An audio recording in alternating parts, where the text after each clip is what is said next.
A piercing shriek cut through the morning calm, sharp enough to rattle glass. I glanced up from watering my rose bushes and saw Karen Fitzgerald, the HOA board president, furiously shaking the padlock on my newly installed gate as if she were trying to break free from chains. Her face flushed to the exact deep red hue of my custom diamond pattern driveway, the same one she had attempted to declare common property just 3 weeks before. She stood there, in her expensive designer swimsuit and sheer cover-up, pool bag slung over her shoulder, finally realizing that her preferred shortcut to the community pool was now forever closed off. I turned back to my roses, allowing myself the faintest of smiles. Sometimes justice arrives in the simple form of a $20 padlock from the local hardware store. My name is Jake Sullivan, and I am a 42-year-old veteran who served 15 years in the Army Corps of Engineers. When I finally settled into the peaceful suburb of Meadowview Heights, I believed my days of fighting over territory were long over. I chose a beautiful corner lot home precisely for its distinctive features, including an oversized driveway that curved along the edge of the property. During construction, had spent an additional $12,000 to install custom red diamond pavers instead of ordinary concrete. The pattern was not merely decorative. It was a personal tribute to my old unit's insignia from my military service. The driveway ran alongside HOA-maintained land that featured a walking path leading to the shared community pool, but every inch of those red diamonds lay squarely within my property lines. Karen Fitzgerald had moved into the neighborhood 2 years before me, and had somehow maneuvered her role as an HOA board member into what felt like personal dominion. At 53, she ruled the community like her own private kingdom, with rules that appeared to shift according to her whims. Her husband rarely spoke. Her 2 grown children visited only during holidays, and she occupied her time by measuring lawn heights with a ruler and snapping photographs of trash cans left out past noon. The day we met, she introduced herself by pointing out that my moving truck had been parked 2 inches over the approved time limit. I should have recognized the warning signs then, but I naively chose to give her the benefit of the doubt.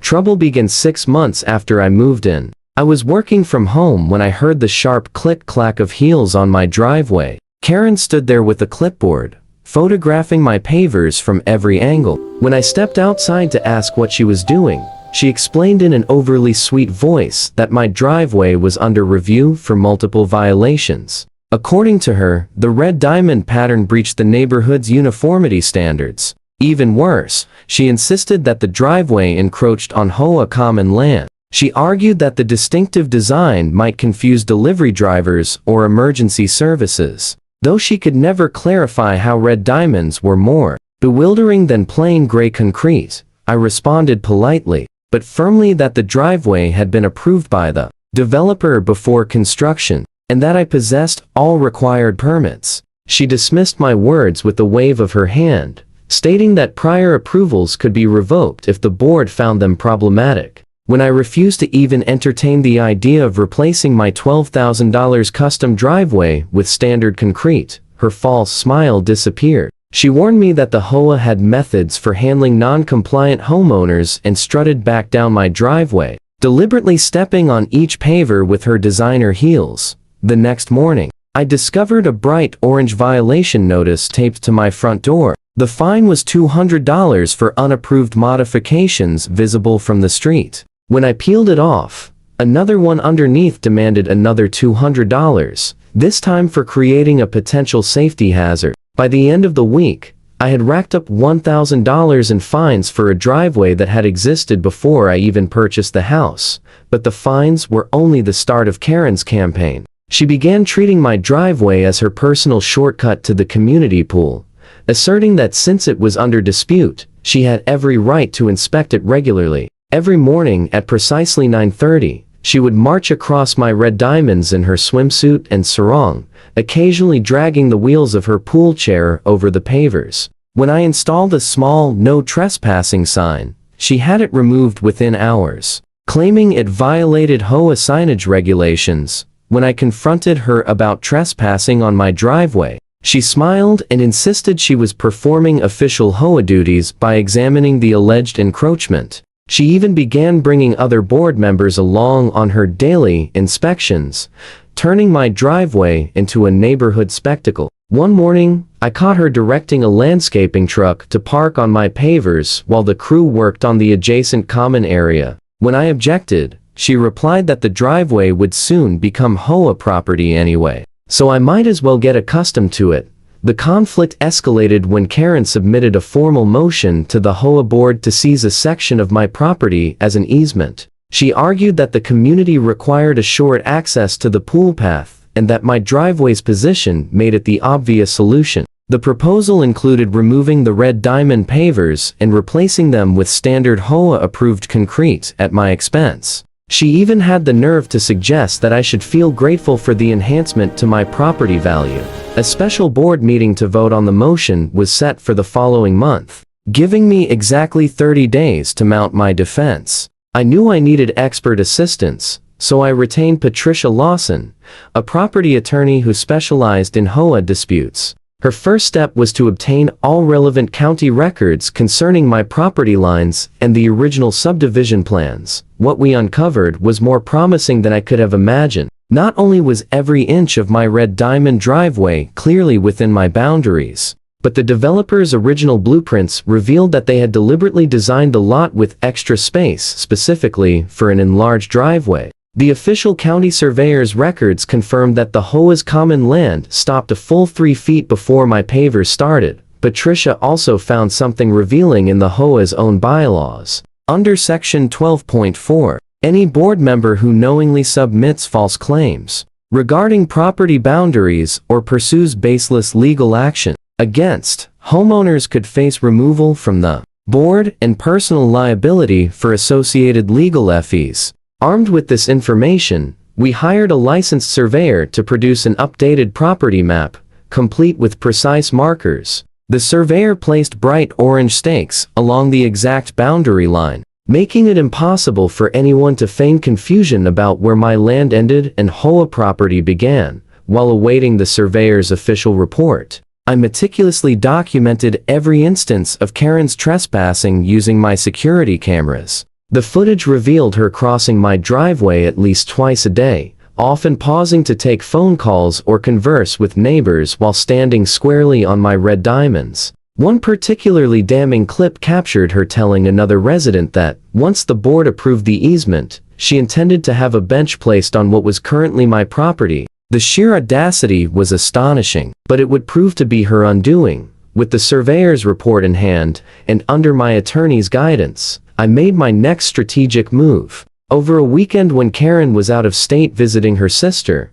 I contracted a professional fencing company to install a decorative wrought iron fence along the true property line. The design featured an automatic vehicular gate at the street entrance to my driveway, and a smaller pedestrian gate secured with a heavy-duty padlock where my land met the pool path. The entire installation was fully permitted by the county, complied with all relevant regulations, and violated no HOA restrictions on fence height or style. When Karen returned on Monday morning for her customary pool visit, she found her cherished shortcut sealed behind iron bars and an unyielding lock. Her reaction was instantaneous and explosive. She called my phone 17 times within a single hour, leaving voicemails that grew progressively more frantic, accusing me of erecting illegal structures and obstructing community access. She threatened to have the fence demolished, to sue me personally, and to make my life miserable until I submitted to her demands.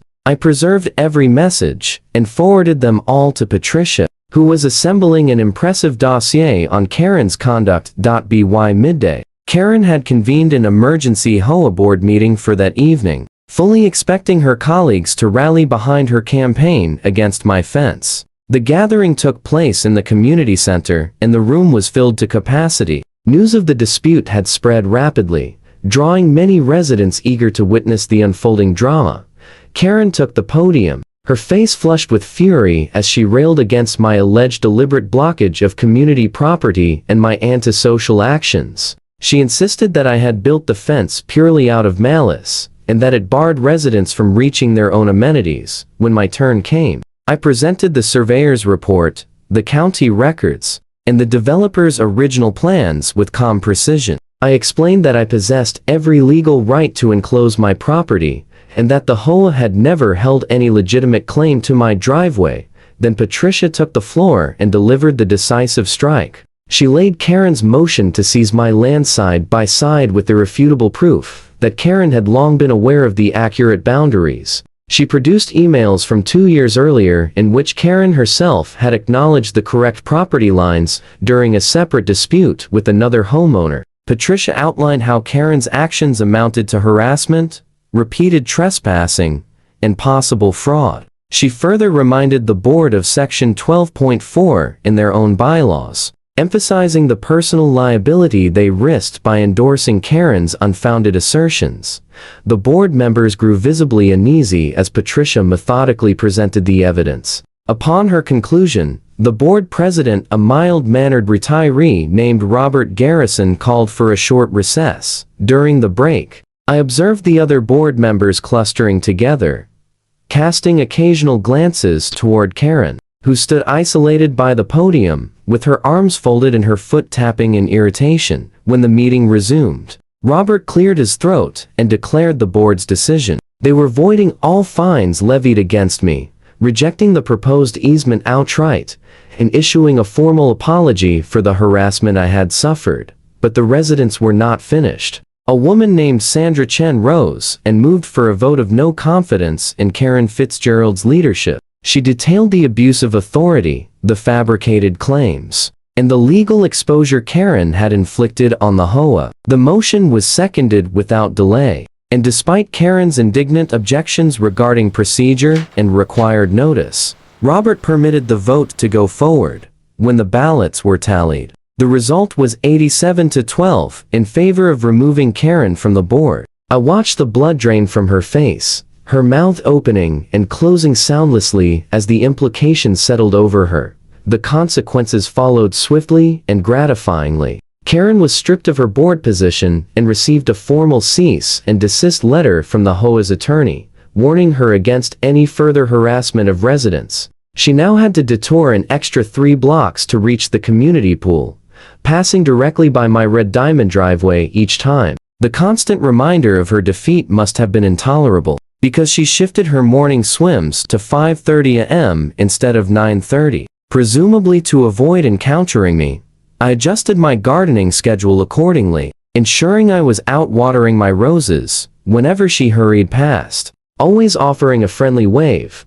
The final flourish arrives 2 months later when I spotted construction materials piled in Karen's driveway. She had applied to install decorative pavers of her own, seeking to replace her bland concrete. The new board, perhaps harboring a touch of retribution after years under her thumb, rejected her request, citing that the proposed design would breach the neighborhood's uniformity standards. It was the very same rationale she had once wielded against me when I saw her standing in her driveway reading the denial letter, her complexion shifting through impossible shades of crimson. I decided to add one small enhancement to my property. Beside my gate, I mounted a modest brass plaque engraved with the words, "Private property, verified twice." Sometimes the sweetest revenge is neither grand nor theatrical. Sometimes it is simply a daily reminder cast in brass and red diamonds that you attempted to seize what was not yours and failed spectacularly. Karen's legal fees from her unsuccessful campaign exceeded $15,000. The HOA board also invoiced her an additional $8,000 to cover their attorney expenses in shielding the association from potential liability. Her outburst upon receiving the bills was so vehement that 3 separate neighbors phoned the police for a wellness check. She stood in her driveway brandishing the invoices and shouting about injustice and conspiracy until Officer Davidson politely recommended she continue her demonstration inside.